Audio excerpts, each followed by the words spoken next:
হোক, আমি একজন মুমিন ভাইকে খুঁজতেছি। দেখি জহির রায়হান আপনাকে যুক্ত করা হয়েছে, আপনি বলেন তাহলে। আসসালামু জহির আলাইকুম। রায়হান, আপনার উপরে শান্তি বর্ষিত হোক, বলেন তাহলে ভাই। আসিফ মহিউদ্দিন ভাই, আমি তো আপনার ইয়া দেখি 2017 সাল থেকে। আচ্ছা, তো ইসলাম ধর্মে একটা বিষয় আছে, সেটা হলো তালাক প্রদানের পরে, হ্যাঁ, হিল্লা বিয়ে। তো আসলে হিল্লা বিয়ে সম্পর্কিত কোনো বিষয় মহানবীর জীবনে ঘটছিল কিনা এটা একটু জানতে চাই। আর একটা বিষয় জানতে চাই, সেটা হলো এই হিল্লা বিয়েটা আমার যতটুকু ধারণা, আমাদের মোল্লা মুন্সিরা নিজেদের স্বার্থ চরিতার্থ করার জন্য আমাদের সমাজে ধর্মের নাম দিয়ে ঢুকিয়ে দিছে, এবং এর কারণে অনেক সংসার ধ্বংস হয়ে যায় বলে আমার মনে হয়। তো এই বিষয়ে যদি আপনি একটু আলোকপাত করতেন, তো আমরা যারা আপনাদের মতো একটু মুক্ত চিন্তার মানুষ হতে চাই, তাদের জন্য একটু সুবিধা হতো আর কি। আচ্ছা, ১ম এ আপনাকে যে জিনিসটা জেনে নেয়া দরকার যে আপনি হিল্লা বিবাহটা যে কোরআনে আছে এই জিনিসটা কি আপনি জানেন? না, আমি মানে জানি না ভাইয়া।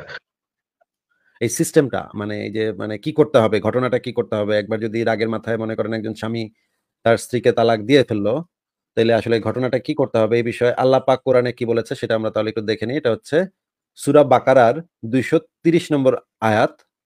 আমি আপনাকে আল বায়ান ফাউন্ডেশনের যে অনুবাদটা সেটা একটু বের করছি। তাহলে আপনি একটু আগে সেইটা একটু আমাদেরকে পড়ে শোনান। আ জি, এটা হচ্ছে আল বায়ান ফাউন্ডেশনের অনুবাদ। তাহলে একটু পড়ে শোনান ভাই। এই যে অতএব যদি সে তাকে তালাক দেয়, এখান থেকে পড়ে শোনান। আচ্ছা।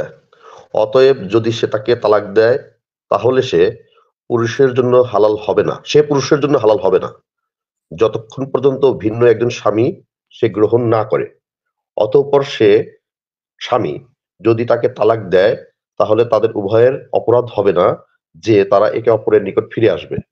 যদি দৃঢ় ধারণা রাখে যে তারা আল্লাহর সীমারেখা কায়েম রাখতে পারবে, আর এটা আল্লাহর সীমারেখা, তিনি তা এমন সম্প্রদায়ের জন্য স্পষ্ট করে দেন যারা জানে। আচ্ছা। এখান থেকে কি বোঝা গেল তাহলে? এখানে বিষয়টা হলো, যদি কেউ তালাক প্রদান করে, তাহলে ওই নারীকে অবশ্যই আরেকজনের সাথে বিয়ে করতে হবে আরকি। তারপরে যদি ওই স্বামী আবার তালাক প্রদান করে, তাহলে পূর্বের স্বামী আবার তাকে নিয়ে সংসার করতে পারবে। আচ্ছা। তার মানে এটা তো কোরআনেই বলা আছে নাকি? এটা তো মানে হুজুররা যে বানায়, বানায় বলতেছে তা তো না। কোরআনেই তো পরিষ্কারভাবে বলা আছে যে আপনি যদি আপনার স্ত্রীকে রাগের মাথায় তালাক দিয়ে দেন, সেই স্ত্রীকে যদি আবারও আপনার গ্রহণ করতে হয় তাহলে আপনার স্ত্রীর আরেক লোকের সাথে বিয়ে করতে হবে এবং আ সেই লোকের সাথে সহবাস করতে হবে। এরপরে আপনি তাকে সেই স্বামী যদি সেই স্ত্রীকে তালাক দেয়, এরপরে আপনি আবার তাকে বিয়ে করতে পারবেন। এটা তো কোরআনের আয়াত নাকি? জি, জি। সেটাই দেখলাম আপনার মাধ্যমে। আচ্ছা, তাহলে এখন আমরা দেখি যে আ তবে এই যে আপনি যদি এরকমের একটা চালাকি করেন যে আ মনে করেন একজন লোকরে আপনি ভাড়া করে আনলেন যে, "বেটা তোরে আমি ৳১,০০০ দিলাম। তুই আমার বউরে বিয়ে করবি কিন্তু কিছু করবি না, হ্যাঁ? তুই খালি বিয়া করবি, বিয়া কইরা কিছু করবি না, তার তালাক দিয়ে দিবি। তারপর আমি আবার আমার বউরে নিয়া বিয়া করে ফেলবো।" জি, এইটা যদি আপনি করতে চান, এই চালাকিটা যদি করতে চান যে মানে মনে করেন আপনি রাগের মাথায় ভুল করে ফেলছেন একটা মানুষের তো ভুল হইতেই পারে, তাই না? এটার জন্য তো জি, আপনার বউ তো দায়ী না। আপনি রাগের মাথায় তালাক দিচ্ছেন, এটার জন্য তো আপনার বউ দায়ী না। এখন আপনার ওয়াইফ আরেক বেটার সাথে শুইতে যাবে এটা আপনার এই একটা ভুলের কারণে। মনে করেন আপনি এবং আপনার ওয়াইফ দুজনকে খুবই ভালোবাসেন। নিশ্চয়ই আপনি আপনার ওয়াইফকে খুবই ভালোবাসেন এবং সম্মান করেন। এখন জি। আ রাগের মাথায় আপনি একদিন রাগের মাথায় বইলা ফেলছেন যে, "দিলাম তোরে ৩ তালাক যা।" এটা তো হইতেই পারে। মানুষের সবসময় তো মন মেজাজে ভালো থাকে না।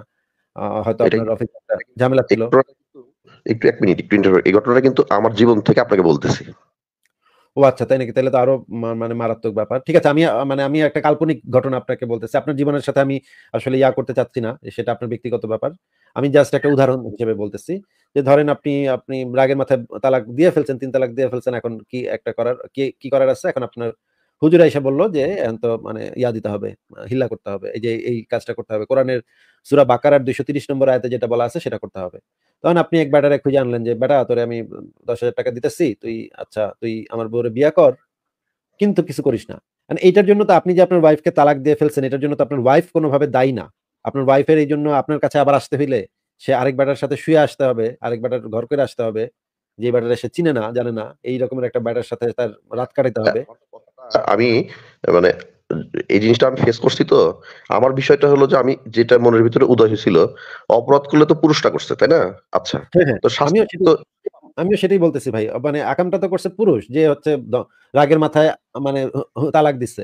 কিন্তু এটার হুম, কাফারাটা কেন ওই মেয়েটার দিতে হবে? মেয়েটার কেন একটা অজানা একটা বেড়ার সাথে রাত কাটাইতে হবে?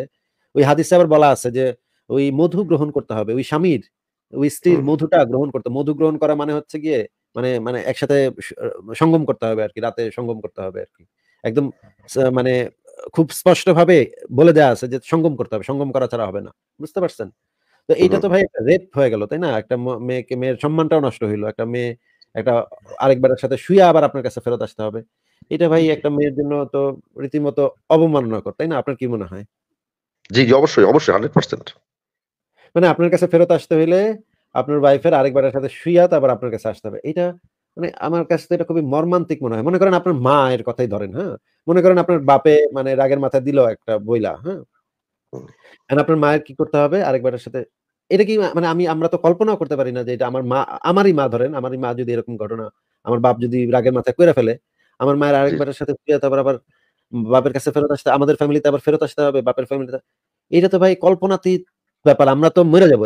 এরকমের যদি হইতো মানে সত্যি, সত্যি যদি এরকম ঘটনা ঘটতো আমরা তো মানে সব ফ্যামিলি শুদ্ধ আত্মহত্যা করতাম আমরা। যে আমার মায়ের জি, আরেক বেটার সাথে শুইয়া তারপরে আমার ওই বাসায় আবার আসতে হচ্ছে। যেই বেটা অচেনা অজানা একটা বেটা, সে বেটারে বিয়া কইরা আবার সে তালাক দিলে আবার ফেরত আসতে হইতেছে।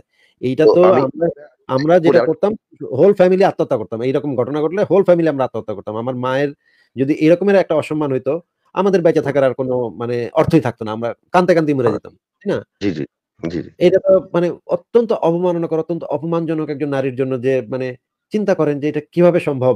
আরেক বেটার সাথে শুইয়া তারপরে তার আসতে হচ্ছে, ফেরত আসতে হচ্ছে। এবং এই সিস্টেম আল্লাহ পাক কোরআনে দিয়া রাখছে। মানে এটা কোন কথা ভাই? হ্যাঁ, কি বলতেছিলেন সেটা বলেন। আমি যেটা বলতেছিলাম সেটা হলো যে ধরেন আমরা তো ছোটবেলা থেকে ইসলামকে জানছি হলো আমাদের পাঠ্য বইয়ের মাধ্যমে। আপনি নিজেও আমাদের দেশে লেখাপড়া করছেন। আমাদের ক্লাস 1, 2, 3, 4 যে বইটাগুলো আছে, হ্যাঁ? তো সেখানে যে ঘটনার বর্ণনাগুলো দেওয়া আছে আমরা সেইভাবে ইসলাম ধর্মটাকে দেখি, হ্যাঁ? কিন্তু যখন আমরা আরেকটু বোঝার চেষ্টা করি তখন কিন্তু এই যে ৬ বছর বয়সে আয়েশা রাদিয়াল্লাহু তাআলাকে বিয়ে করা, ৯ বছর বয়সে তার সাথে সঙ্গমে যাওয়া, তারপরে আপনার মুতা বিবাহ সম্পর্কে জানা, এগুলো যখন আমরা জানতেছি, তখন এই ইসলাম সম্পর্কে যে আমরা ছোটবেলা থেকে যেটা জেনে আসছি, যে এরকম জেনে আসছি, সেটার সাথে কিন্তু কোনো মিল পাচ্ছি না। এখন আমরা ধরেন আপনার মাধ্যমে হোক বা অন্য কোনো মাধ্যমে হোক এগুলো জানতে পারতেছি। কিন্তু আমার মা, আমার বাবা, আমার মা অনেকবার হজ করছে, বাবা অনেকবার হজ করছে। তারা সচেতন মানুষ হিসেবে সমাজে সুপরিচিত। কিন্তু ওই যে ইসলামকে ধারণ করে বিধায় তারা নিজেরাই আইয়ামে জাহিলিয়াতের যুগ তো ছিল সেই ৫৭০ খ্রিস্টাব্দে। কিন্তু এখনো যে ইসলাম ধর্মের নামে যে আইয়ামে জাহিলিয়াতি পরিচালিত হচ্ছে সেটা কিন্তু তারা বুঝতেছে না। এবং তাদের এই না বুঝার কারণে আমাদের মতো মানুষের জীবনে যে এইরকম ন্যাক্কারজনক ঘটনা বাস্তবিক অর্থে ঘটতে পারে যার জ্বলন্ত উদাহরণ আমি নিজে। আপনার আপনার জহির রায়হান ভাই আপনার ঘটনাটা আমি অবশ্যই শুনবো। আমিও শুনতে চাই। যদি আপনি বলতে চান আরকি তাহলে আমি অবশ্যই এটা শুনতে চাই। তার আগে ভাই আপনাকে আমি একটা জিনিস একটু বলে নিতে চাই যে এই যে আপনি যদি এমন একটা চালাকি করেন যে ৫-১০,০০০ টাকা দিয়ে একজনকে ভাড়া করছেন, সে হচ্ছে আপনার বউকে টাচ করবে না। কিন্তু আবার তালাক দিয়ে দিবে। তালাক দিয়ে আবার আপনার কাছে ফেরত দিবে। এরকম যদি একটা চালাকি আপনি করার চেষ্টা করেন, এইটা কিন্তু নবী আবার নিষিদ্ধ করে দিচ্ছে। হ্যাঁ? নবী আবার বইলা দিছে যে এই টাইপের চালাকি করা যাবে না। আসলে জেনুইনলি বিয়ে দিতে হবে, জেনুইনলি সঙ্গম হইতে হবে, তারপরে আবার ফেরত নিতে হবে। দেখেন আপনাকে আমি এই যে এই চালাকিটা যে আপনি করবেন, এই চালাকিটা কিন্তু নবী বন্ধ করে দিচ্ছে। দেখেন হু, হু, বুলবুল মারাম শরীফের একটা সহিহ হাদিস, অনেকগুলো হাদিস গ্রন্থে এটা আছে। হিল্লা বিবাহ করা হারাম। এখানে যে জিনিসটা বলা আছে ইবনে মাসুদ বলেন রাসূলুল্লাহ বলেছেন ৩ তালাকপ্রাপ্ত হালালাকারী এবং যার জন্য হালাল করা হয়েছে উভয়ের উপর লানত করেছেন। তিরমিজি হাদিসটিকে সহিহ বলেছেন। এই হু, হাদিসের ব্যাখ্যাতে যে জিনিসটা বলা আছে, হিল্লা বিবাহ ইসলামে নিষেধ। তালাকদাতা স্বামীর নিকট পুনরায় স্ত্রীকে ফিরিয়ে নেওয়ার জন্য যৌন মিলনের পর তালাক দেওয়ার শর্তে কোনো ব্যক্তির নিকট সাময়িক বিবাহ দেয়াকে হিল্লা বিবাহ বলা হয়। মানে হচ্ছে আপনি যদি মানে একজন মানুষকে ঠিক করেন, মানে কন্ট্রাক্ট করেন একজনের সাথে যে তুমি তোর আবার তালাক দিয়ে দিবা, হ্যাঁ? তোমার হু, আমি হু, কিছু পয়সা-পাতি দিতেছি, তুমি আবার আমার বউরে তালাক দিয়ে দিও, তাইলে আমি আবার বিয়ে করতে পারবো। এই ধরনের চুক্তি ভিত্তিক যদি হয় ঘটনাটা, এই হু, জিনিসটাকে বলা হয় হিল্লা বিবাহ। জি, সেটাকে জি। আল্লাহ নবী একদম নিষিদ্ধ করে দিছে এবং বলে দিছে যে, এই দেখেন আ অথচ আমাদের দেশের কিছু মৌলবি আল্লাহ রাসূলের এই অভিসম্পদকে বৃদ্ধাঙ্গুলি প্রদর্শন করে ঢালাওভাবে অনৈতিক বিবাহের প্রচলন ঘটায়। রাসূলের ভাষায় এদেরকে ভাড়াটিয়া পাঠা হিসেবে আখ্যায়িত করা হয়েছে। আ মানে হচ্ছে এই কাজটা আপনি করতে পারবেন না। ভাড়াটিয়া একজন লোককে আ মানে আইনা এই কাজটা করাইতে পারবেন না। জেনুইনলি কোরআনের আয়াতে যেভাবে বলা আছে একদম জেনুইনলি এক বেটার সাথে বিয়ে দিতে হবে। ওই বেটা আপনার স্ত্রী বা যেই হোক ওই মেয়েটা, সেই মেয়েটার র মানে হাদিসের ভাষাতে যেটা বলতে হয়, মধু আস্বাদন করতে হবে। মধু আস্বাদন করার পরে যদি সেই ব্যক্তি যদি স্বেচ্ছায় যদি সেই স্ত্রীকে তালাক দেয়, এরপরে আপনি আবার তাকে ফেরত নিতে পারবেন। কিন্তু আপনি যদি চালাকিটা করেন, মানে হিল্লা একজন হালাল আকারী একজন জোগাড় করেন টাকা দিয়ে বা চুক্তি ভিত্তিক, এই জিনিসটাকে আল্লাহর নবী একদম নিষিদ্ধ করে দিয়েছে। মানে ভাড়া করতে পারবেন না আপনি, চুক্তি করতে পারবেন না কারো সাথে। জেনুইনলি বিয়ে দিতে হবে। হুম। পার্থক্যটা কি বোঝা গেছে ভাই? এই ২ টার পার্থক্য? জি। মানে কোনটা কোরআনের আয়াতের নির্দেশনা আর কোনটা হচ্ছে গিয়ে এখানে নিষিদ্ধ? মহিউদ্দিন ভাই, আমি একটুখানি ইন্টারফেয়ার করি। আপনাকে একটা চমৎকার একটা বৈপরীত্য মার্কা বিষয়টা ইসলাম ধর্মেরটা দেখাই। আমি ভুক্তভোগী তো এইজন্য। হ্যাঁ, বিষয়টা বলেন। হলো অমা আমালু বিন্নিয়াত। এটা হলো হাদিসের একটা কথা। যার অর্থ হলো সকল কিছুর ফলাফল তার নিয়তের উপর নির্ভরশীল। এটা হলো আমরা ওই যে ক্লাস 9-10 এর বইতে পড়ছি, হাদিস নাম্বার ১ ছিল এটাতে। ১০ টা হাদিস ছিল তো মুখস্থ করতাম পড়াশোনার জন্য। এটা ছিল হাদিস নাম্বার ১, আমালু বিন-নিয়াত। সকল কিছুর ফলাফল তার নিয়তের উপর নির্ভরশীল। এখন আল্লাহ তাআলা তো অন্তর্যামী, তাই না? এখন আমি তো আমার স্ত্রীকে তালাক দেওয়ার উদ্দেশ্যে তালাক বলি নাই। আমি রাগের মাথায় বলছি। তাইলে কি উনি তো অন্তর্যামী, তাহলে তো ওনার জানার কথা। ১। ২ নাম্বার হলো তালাক বললাম মুখ দিয়া। তাইলে একজন হিন্দু বাসের সাথে লেখা আছে লা ইলাহা ইল্লাল্লাহু মুহাম্মাদুর রাসূলুল্লাহ, সে পড়ল। সে কি ঈমানদার হলো? হলো না। তাহলে আমি তো মুখ দিয়ে বলছি। তাইলে যে তালাক হলো, এটা ধরেন সমাজে বা ইসলাম ধর্মের আইন অনুসারে বোঝে কিভাবে? তাহলে তো এটা কন্ট্রাডিকশন হয়ে গেল না? এখন হিল্লা বিয়ে আমি নিয়ত করে রাখছি, লোক ঠিক করে রাখছি। তার সাথে বিয়ে দিলাম, আবার গ্রহণ করলাম। তাহলে একটার সাথে কিন্তু আরেকটা কন্ট্রাডিকশন হয়ে গেল। হ্যাঁ। আচ্ছা, আমি আপনাকে আরেকটা যে জিনিস দেখাতে চাচ্ছিলাম সেটা হচ্ছে যে নবী কিন্তু তার নিজের একজন স্ত্রীকে মানে হচ্ছে গিয়ে হাফসাকে তালাক হুম, হুম। দিয়ে দিছিল। হুম? ও আচ্ছা। তালাক কিন্তু ঘইটা গেছিল। ঘটনা কিন্তু ঘটে গেছে, হ্যাঁ? কিন্তু পরে নবী কিন্তু এখানে কিন্তু হিল্লা-ফিল্লা কিছুই করে নাই। দেখেন আপনি ঘটনাটা দেখেন। সুনানে ইবনে মাজাহ হাদিস নাম্বার হচ্ছে ২০১৬। এখানে দেখেন ওমর ইবনুল খাত্তাব থেকে বর্ণিত। মানে হাফসার পিতা থেকে বর্ণিত। এই হাদিসটা কিন্তু হাফসার একদম সরাসরি বাপের থেকে বর্ণিত। রাসূলুল্লাহ হুম, হুম, সাল্লাল্লাহু আলাইহি ওয়াসাল্লাম হাফসাকে তালাক দেন, অতঃপর তাকে ফিরিয়ে নেন। এটা কিন্তু হুম, হুম, সহিহ একটা হাদিস। আলবানী তাহকিককৃত সহিহ একটা হাদিস। এখানে বলা হচ্ছে রাসূলুল্লাহ হুম, ১ম এ হাফসাকে তালাক দেন, তারপর আবার ফিরিয়ে নেন। এই হাফসারে কিন্তু মুহাম্মদ হিল্লা করে নাই। কোরআনের আয়াত কিন্তু সে নিজেই ভায়োলেট করছে। তাই না ভাই? হ্যাঁ, অবশ্যই 100%। কিন্তু এই যে আপনি বললেন সুনানে ইবনে মাজাহর বিষয়টা, হ্যাঁ? সুনানে ইবনে মাজাহ কি সিয়াসিত্তার ভিতরে পড়ে? হ্যাঁ, হ্যাঁ, অবশ্যই। সুনান ইবনে মাজাহ সিয়াসিত্তার অন্তর্ভুক্ত। আমার ওই ঘটনাটার পরে, আর হ্যাঁ? সিয়াসিত্তার ভিতরে অন্তর্ভুক্ত যদি ধরেন কোন একটা হাদিস গ্রন্থ সিয়াসিত্তার অন্তর্ভুক্ত না, তারপরেও কিন্তু কিছু হ্যাঁ। যায় আসে না। হাদিসটা যদি সহিহ হয়, সনদ যদি ও, সহিহ হয়, তাহলে কিন্তু ও সেটা আচ্ছা। আপনি মানতে বাধ্য। এমনকি যদি হাসানও হয়, আপনি কিন্তু মানতে হ্যাঁ, হ্যাঁ। বাধ্য। আপনি না মানলে আপনি কাফের। ও আচ্ছা, বিশাল ব্যাপার। আচ্ছা, এখন শোনেন ঘটনাটা প্র্যাকটিক্যালি বলি আপনাকে।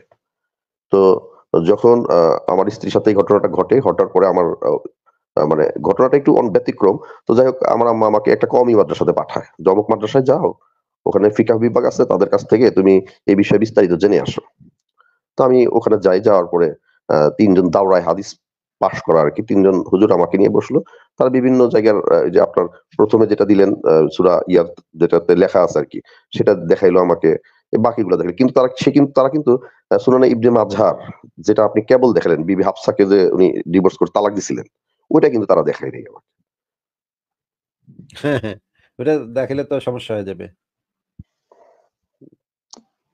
তো আসলে কি বলবো ভাই? আসলে ধরেন আপনি যে স্টাডি করেন, আমি কিন্তু আপনি শুনলে অবাক হবেন। কালকে আমি প্রতিদিন আপনার এই আলোচনা শুনতেই আমি ঘুমাইয়া পড়ি। হয় শেষ করতে পারি, নইলে ঘুমাইয়া পড়ি। গত ৫ টা বছর ৬ টা বছর যাবৎ। তো আসলে আমাদের এই সাবকন্টিনেন্ট বলেন বা বাংলাদেশের মতো জায়গাতে বলেন, আমরা ধরেন ওই যে শুনতে তো ধর্ম পালন করি বেশি। যদি এনালাইসিস করতে যেতাম না, তাহলে হয়তোবা এই যে আপনার এই লাইফটা যদি আমি আরো আগে করতে পারতাম, আপনার সাথে কথা বলতে পারতাম। তাইলে হয়তোবা এই যে বিবি হাফসার ঘটনাটা আমি ওই ৩ জন আলেমকে দেখাইতে পারতাম। আমার আম্মাকেও আমি দেখাইতে পারতাম। কিন্তু এগুলো আসলে আমাদেরও সীমাবদ্ধতা। আমার আম্মাও যদি জানতে পারতো আগে, বা আমার বাবাও যদি জানতে পারতো, তাইলে হয়তোবা এই জিনিসগুলো হতো না, বুঝছেন? এবং এর কারণে কতগুলো পরিবার, কতগুলো জীবন ধ্বংস হয়ে গেছে, হ্যাঁ?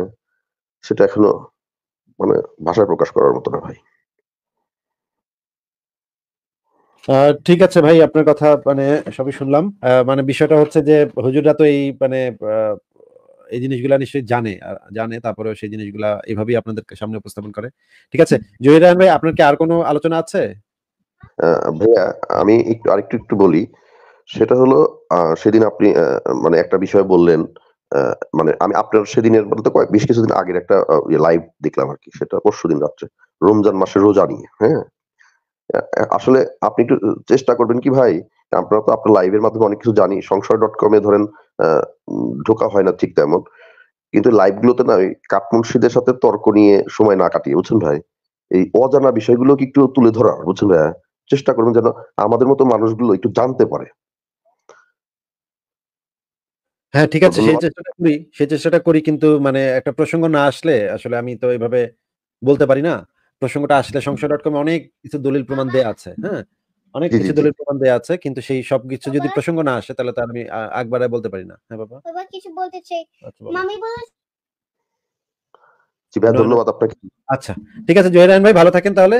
শুভরাত্রি। ইনশাআল্লাহ। আচ্ছা। শুভরাত্রি, শুভরাত্রি। বাবা